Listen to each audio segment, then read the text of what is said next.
The first two, yes, you've guessed it. The Just Stop Oil morons take 56. Prime Minister Rishi Sunak held a summit with event organisers and national sporting bodies today to discuss how to stop these cretins from wrecking our summer of sport.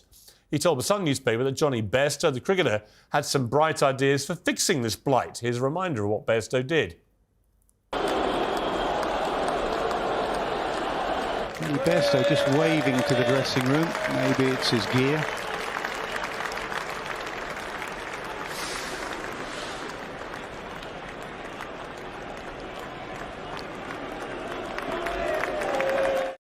Well, that's the way to do it. And you throw him over the sidelines like a piece of trash, which is what they are, frankly. Will play inevitably on Court 18 at Wimbledon, was briefly suspended twice today when Just Stop Oil protesters scattered orange confetti and jigsaw puzzle pieces over the court. Wait, please. Oh, no. Players in, Once more. And another disruption. Well, note the reaction of the crowd. Did you detect universal support for this movement? Cheers of, yes, you go, Just Stop Oil, we're right behind you. Or did you hear what I heard, which is loud, relentless booing, jeering and abusive shouts from a public sick and tired of this? It's another PR own goal from a protest group which seems determined to become the most hated in modern history. And elsewhere in annoying protests, anti-monarchist demonstrators targeted King Charles in Edinburgh today. Here they are with their trademark yellow T-shirts and placards as the King arrived at St Giles Cathedral.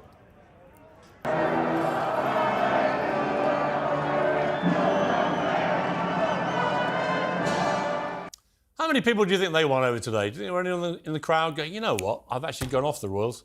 I think I'll join the movement. I doubt it. Well, I'm joined now by a friend of the show, Riz Posnett from the anti-monarchy group Republic, and also by the Green Tycoon and Just Stop Oil backer, Dale Vince. So Dale, Vince, well, welcome to both of you. But Dale, let me start with you. Trevor Nielsen, who was a big supporter of groups like Just Stop Oil, came out in the Sunday Times last week and said it's become disruption for the sake of disruption. Working people trying to get to their jobs, dropping kids off at school, or just enjoying themselves. There's now a case where pink-haired, tattooed and pierced protesters stand in front of the cars so their kid is late, for example. It's just performative. It's not accomplishing anything. I actually believe it's become counterproductive. And I just feel like that has to be said by someone involved in the beginnings of what it's become. This is going to require an immensely difficult navigation of the middle, and the activists are ostracising the exact people they need to engage. They're creating an excuse for people to stay on the sidelines. Blocking bridges, he said, is a lot easier than building bridges, and that's what we need to do if we're going to succeed. I think he's right, isn't he? I mean, I just don't see any upside now to what these Just Stop Oil protesters are doing. They are deliberately wrecking ordinary people's, in many cases, hard-earned enjoyment, watching sport that they love. And for what? My turn? Yeah. I think it is. So, look, I think your language is exaggerating, right? They haven't wrecked sport. They aren't wrecking people's lives. The climate crisis is wrecking people's lives. It has killed 4 million people already, and it does make 20 million people every year homeless, right? I call that disruption. Cricket was about 3 minutes. Today, there was more disruption at Wimbledon from the rain than there was from the protest. So I think you're making much of it. I think they are doing a good job because they continue to put this issue on the news agenda. But everybody hates them. Again, an exaggeration. Well, it's not an exaggeration. Listen to the crowd. Listen to the crowd. Here. Okay, but that's not everybody, is it, Piers? There's no one that's cheering. The crowd at Wimbledon. There's not a single person applauding That's the or crowd cheering. at Wimbledon. Right. That whole crowd at Wimbledon, like the whole crowd at Lord's, I was there for that. Like all the crowds at all these events that they're wrecking or trying to wreck with their attention seeking. The truth is the British public are absolutely sick and tired of this. It's just not working. Trevor Nielsen's right. It's backfiring. It's seen as performative, seen as attention seeking, and it is destroying bridges rather than building them. The strategy isn't working. I disagree with you and with Trevor. I think performative art has a powerful role in our society, actually, in shaping how we think about things and what we think. And I think that these very brave people are putting themselves in harm's way and creating constant media attention for the climate issue, which we have to have because it's doing such great harm and it's driven by fossil fuels. And our government are intent on drilling for more oil and gas to make the problem worse. What they're going to do, excuse me, is harm people, actual harm to people, their lives and their livelihoods by drilling the North Sea for more oil and gas. They're going against the scientific consensus and the political consensus globally to do this foolish thing, claiming it will lower energy bills, which is a lie because they know that they can't do that because fossil fuels are priced by global markets. We allow that. So again, like I said to you last time, I have a lot of sympathy with a lot of the arguments. I think we should do a lot more than we're doing as a globe, although my real issue is with countries like China and India, who are by far the worst polluters in the world. It's not actually the UK. And I don't see any of these heroic protesters getting on a plane to Beijing or to Moscow or to Mumbai. There's a moral cowardice about this. They're targeting a country which actually has been doing more than almost any other to be progressive in this area. But aside from that, if you're going to have a movement, you've got to bring people with you. I don't know anybody, literally anyone, who is watching these scenes time and again at all these sporting events and thinking, that's going to make me join this movement. It actively puts people off. Okay, how about some facts on China? Because it comes up all of the time. What about China? The per capita carbon emissions of the people in China are tiny, right? Way smaller than they are in Britain. And just last week, it was announced that China has built more solar panels than the rest of the world put together, right? Which includes Britain. And they're at 50% green electricity on their grid now. And that's for a country of over 1 billion people. And what percentage, all right, but what percentage of pollution, at a hell of a rate. What percentage of the global pollution comes from China? Bear in mind, it's 1.1 billion people making most of the world's stuff, including the stuff that we have here. What percentage of the world's pollution comes from China? Absolutely. Tell me. No, you tell me. You're the expert. I'm telling you, per capita, as an individual person, it's a tiny footprint. That's important. Percentage of global pollution. There are 8 billion... No. You don't want to tell me, do you? There are 8 billion people on this planet. I'm telling you I don't know, you should tell me. Right? I'm telling you I don't care. Per capita, it's tiny. You don't care that China and we should have a fair is share by of the far carbon the biggest footprint polluter in the world. Globally.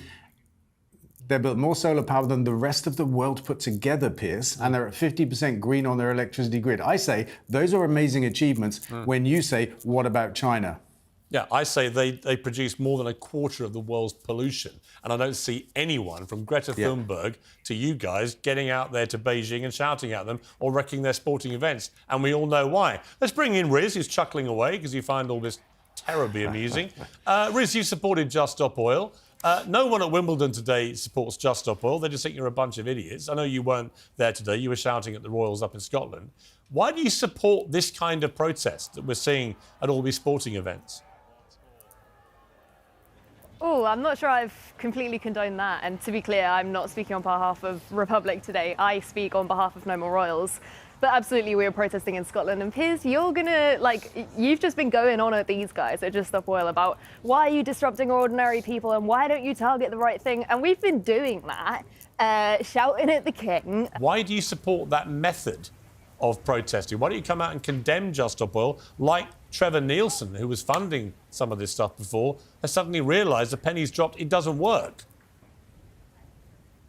I'd like to talk about coronation because it's but to respond to that question, we're in a climate crisis. It's horrifying. I'm terrified for my future, and Just Stop Oil are one of the only groups of people at the moment who are doing anything about that. But as I say, I'd like to focus on the issue.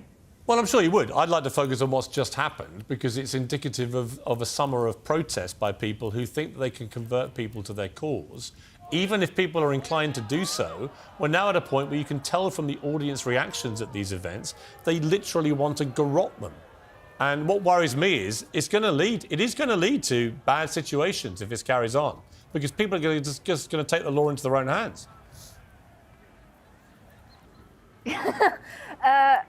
Sorry, that's stupid. Sorry, I you actually don't have to keep know swearing, what to say to that. Riz, with Do you want to respect. talk about the protest? Riz, yeah, you don't- my you don't- apologies, you don't fair have enough. to keep Do swearing. you want to talk about the protest, Yeah. or do you want to say that protests shouldn't happen and we should all suck it up and deal with it? Because that's easy for you, right? Like, you've been dealt a pretty good hand. I believe So in have I, peaceful by the way. protest. But I actually care.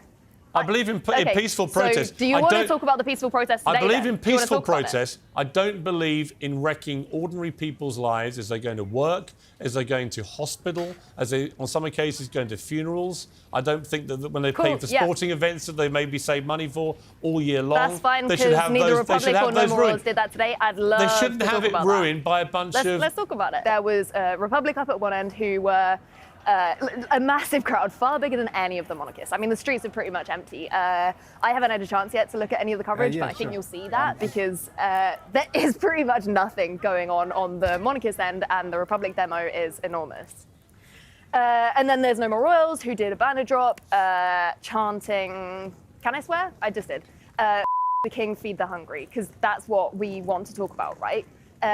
You know what? This You know is what, Riz? outrageous. For a very... They've done this. You know what, Riz? For a bright young woman who's getting a very good, expensive education, you do behave like a complete foul-mouthed idiot. You don't do yourself any favours. Why do you think coming on a show like this and just repeatedly using the F word, why do you think that makes you look any better? Yeah, I did apologise for that. You've I done did it 3 apologise for that times. in advance, but 3 times. that was what we said. 3 times. Yeah, F the king. Yeah, I'm happy to censor it. Yeah. F the king, feed the hungry. That's what we were chanting. Because that's what we should be talking about today. The first coronation was ridiculous. It was a slap in the face of the British people. You asked for a question. It's this: Do you really think the best way to persuade people of your argument is to come on a show like this, laugh manically at people who are doing ruinous things to people's enjoyment, and then just keep swearing all the time? Do you think that really helps you? Do you think people watch this and go, "She's really persuaded me, that girl. Wow, she was so eloquent, she was effective"? They don't. They just think it's, again, performative, attention-seeking. You want to get your little YouTube moment, and by the way, you'll probably get one, and good for you, but no one's going to come round to your cause. That's it. I can promise you. Fair enough. I actually don't want that YouTube moment. I don't want your fans calling me assorted slurs on Twitter. And to be fair, right, I did say at multiple points, can we talk about the issue? Can we talk about this outrageous... By the way, I don't think we've even mentioned I'm in Edinburgh. Right. There's been a second coronation and no one showed up. You know, I can only apologise for swearing, but I think the laughing was more to do with your ridiculous coverage of it, All to right. be Well, honest. as always, Sorry about that. always a pleasure to have you on. Thank you very much.